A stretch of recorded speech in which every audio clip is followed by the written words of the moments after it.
Now, continuing Simon's Quest, Castlevania 2, or Castlevania 2 Simon's Quest. Goddamn cockroach. There's a... When you go to the... You can go to the ferryman, and of course he'll take you...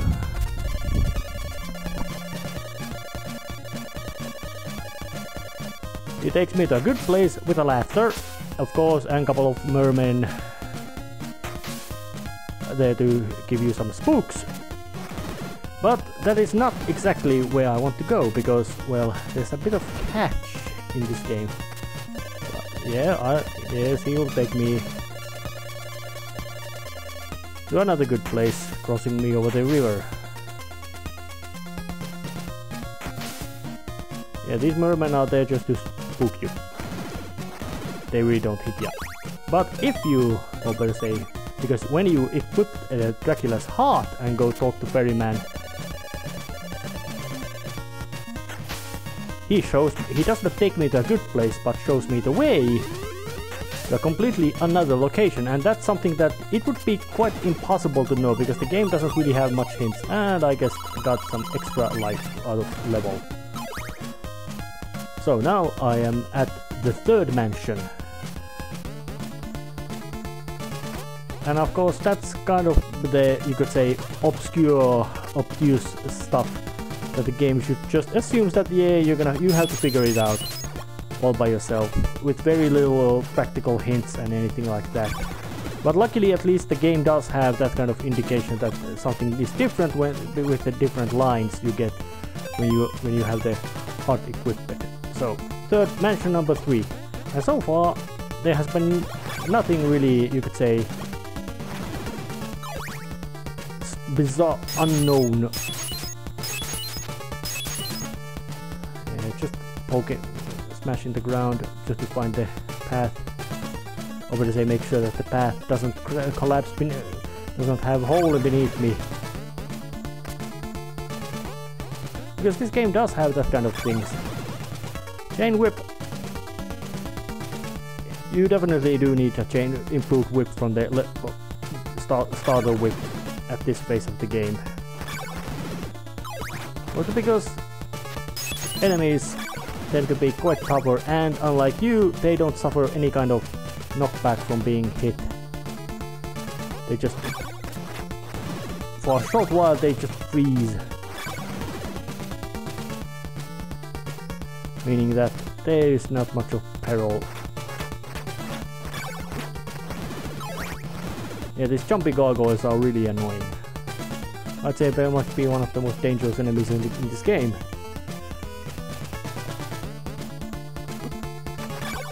And of course, enemy locations may be more dangerous than enemies themselves. But there's a hint or something. That's actually quite important hint. If you could actually tell where and what location is Deborah Cliff, or Deborah's Cliff, which is very important location. But this guy, of course, tells me the oak stake, which is definitely necessary. And enemies do tend to do quite a lot of damage, and there isn't much of invincibility frames for you to use. So yeah, dying in this is risky thing. That obviously dying in this game is quite likely event to happen, but luckily the game in a sense is very merciful, allowing you to continue right from where you left the game. So in that sense, Simon's Quest is very light in difficulty. And now it's time to face something unusual. A creepy corridor with some bats in it. Feels like a Mega Man game. And I've equipped my Sacred Flame because death appears. Yep. Yes, the famous Grim Reaper boss from the Castlevania series. And he's back. But destroying him gives me which I possess it. The golden knife, the best dagger there is.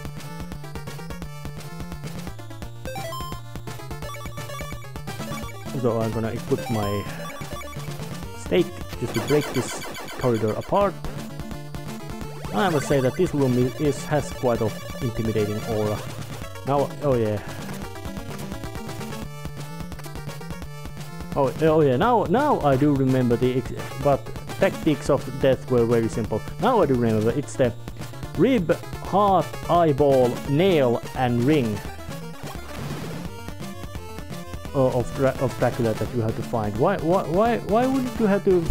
Why you should take a piece of his fingernail? How about why it couldn't be something like his teeth, his tooth?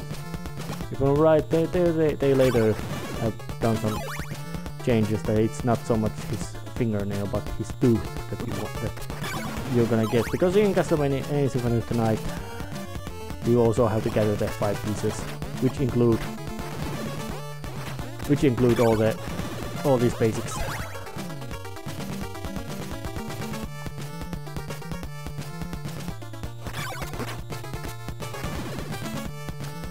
Let's just do a trick and why an oak stake again, because if I remember right, these are not level bound, meaning that you can have oak stake along from one dungeon to the next one. So, but the return trip isn't as convenient in this mansion as it was in previous ones. You have to go the exactly same path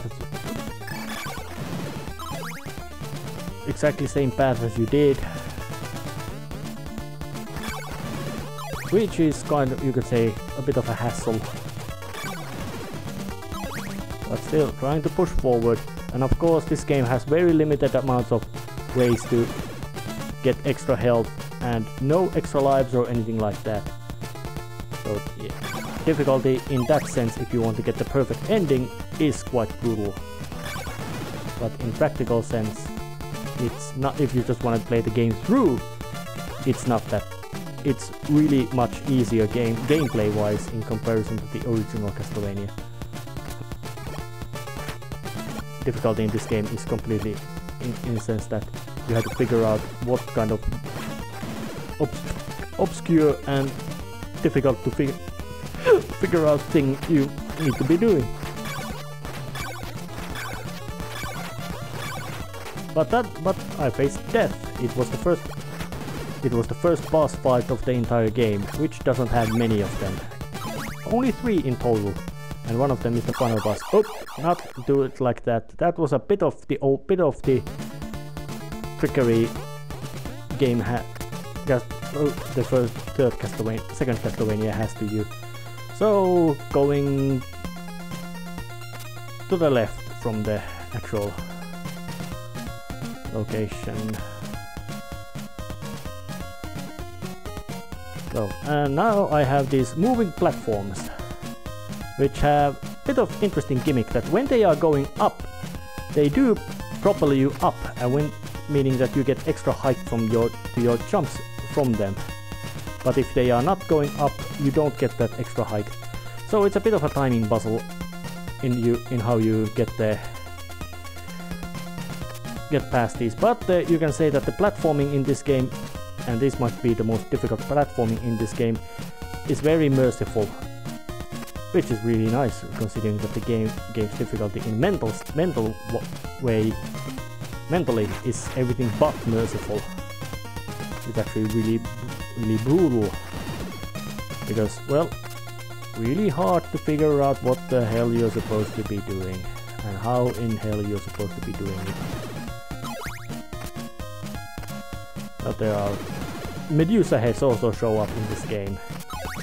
It took them a long time to appear, and they are as dangerous as they always were.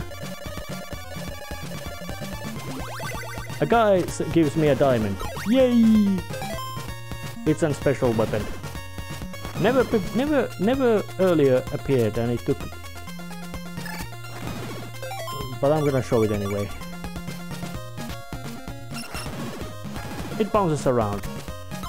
If I remember right, similar weapon appeared at Symphony of the Night as well, which did borrow quite a lot of these elements of this game into its own gameplay and narrative structure. Mostly the gameplay in the sense that it was free roam adventure, but of course with different kind of setting and styling and all that, it happening all the way in Castlevania itself. This one has very small stint in Castlevania, we should say the castle itself. And the first Castlevania, of course, was all the way inside Castlevania. So it's always a bit of variable that how much that was a bit too much of a jump.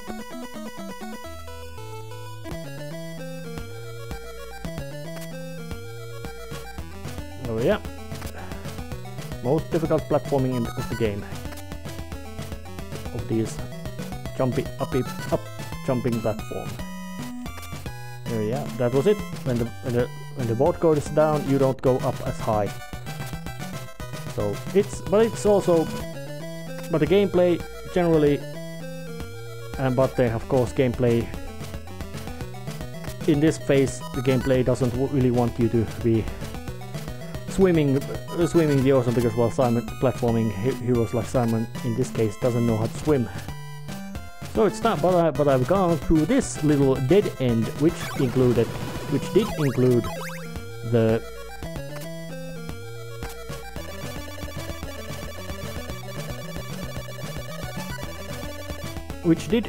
get a third manor and as the first boss fight of the game. But that's something that I don't really need to be doing anymore. So I have to unequip the heart, and now the ferryman's back again, so it's gonna deliver me to another place. So instead of showing me the way, he just takes me to a good place. I think it's really nice that the economy adjusted the difficulty of gameplay execution to the compared to the actual, you could say the execution of the game. Oh yeah, and zombies walk around city streets at night. This is the only occasion these kind of enemies appear, and they are very similar to regular zombie enemies of Castlevania games. Not particularly smart, not particularly intimidating, just walk around being dumb. But they can take a few hits, so it's not that they are not that harmless. Quite harmless, but because they don't have any complicated maneuvers and movings around, but they certainly do have. But they do have a matter of being a bit of dangerous.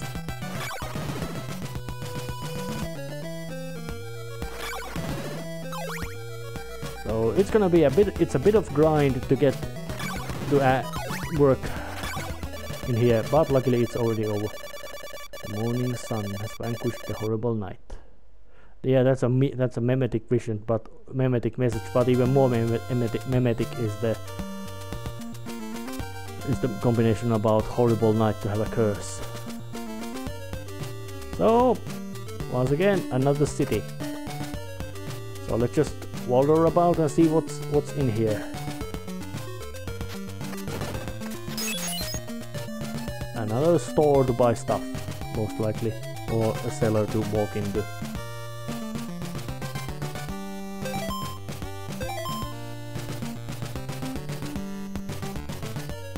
What does this man sell me? Oh, he sells me garlic.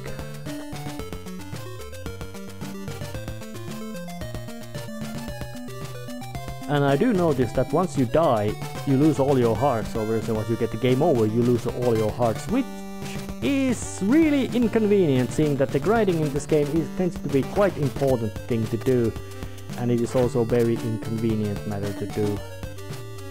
But then again, I would assume that that would be kind of point of making grind discouraging grinding. and also the fact that grinding used to be quite important way of pad out game's length at this era, so it's really not so much of a, you could say, unusual or solution of the era. It's very cumbersome solution, but it's not particularly unusual. So for that, there's nothing really really bad can be said about that. So what does this guy sell? Yeah, he sells laurels. Laurels are very, very important. You do need them eventually. At the beginning, they are not. They are quite unused. And this guy is very important.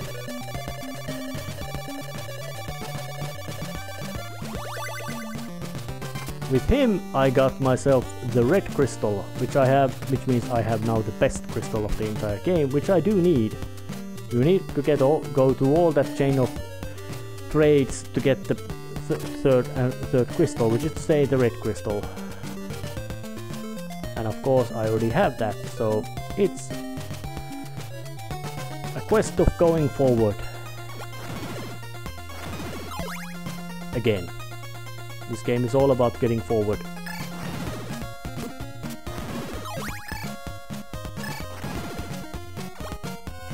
And here, and there's also some new kind of variants of skeletons, green ones, which are not particularly interesting or fearsome.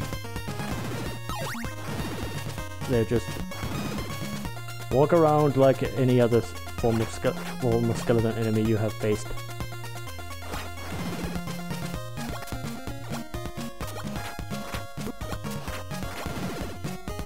Because, well, most of these enemies of this game are not particularly smart or fearsome.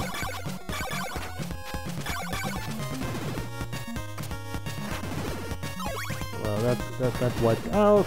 That wiped out.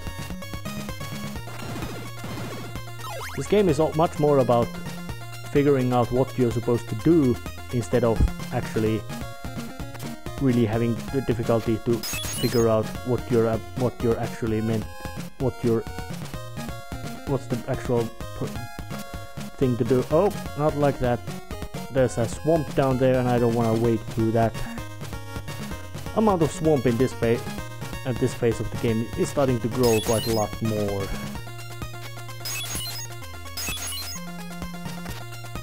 Oh yeah, there was some trap as well. And once again, a horrible night to have a curse.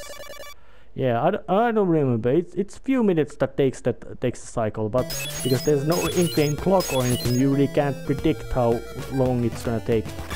But now I'm at the graveyard again. There are many of these graveyards.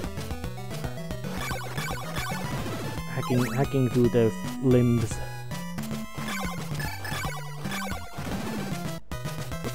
And deflecting the fireballs with my shield, aka rib. How in hell it works, I don't know.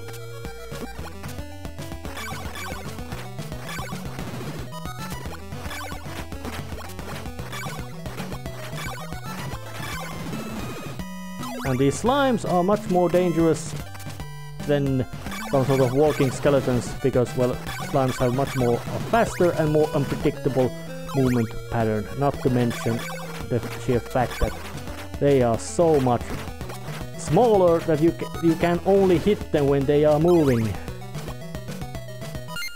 But if I remember right, not that button. There was a merchant or something around here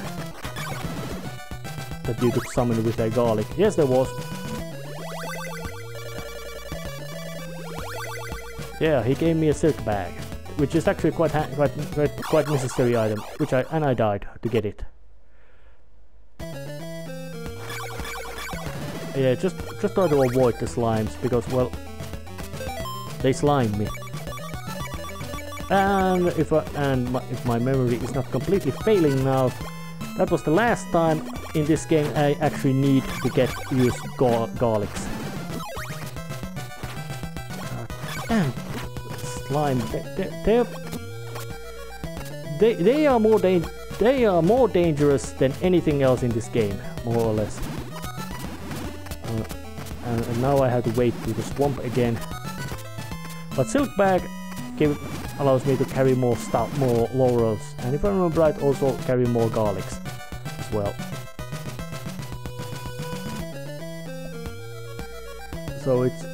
So that was kind of a wasted trip, but necessary.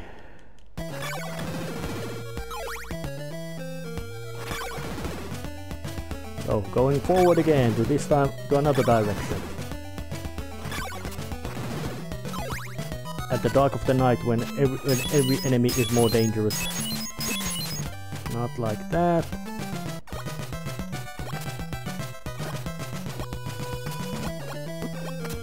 Come on, get.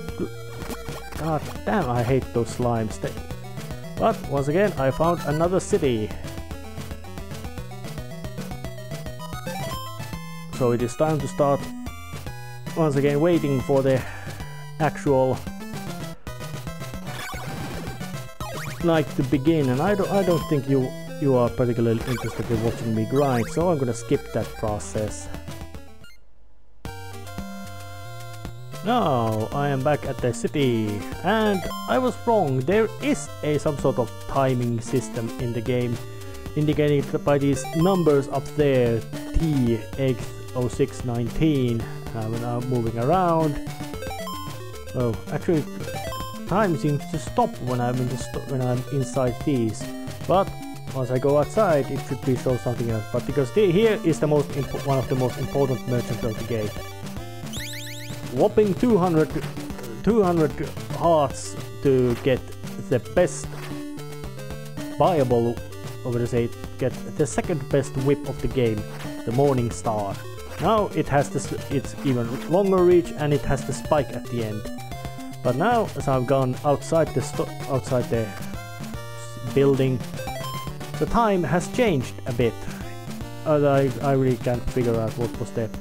So you have some kind of rudimentary ability to judge when you actually have gone too far. But once again, that was all there was in that city. So it's time to get forward and face some mummies, which were the boss, or which were a boss in. You know, they have been boss in many Castlevania games, and they were boss in first Castlevania as well, and have been several times again. But now here is one of the most bizarre, hard to guess places ever.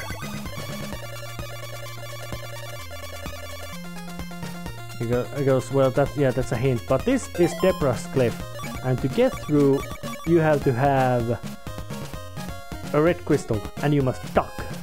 There's very little hint of telling that what you're supposed to be doing, because once you duck enough,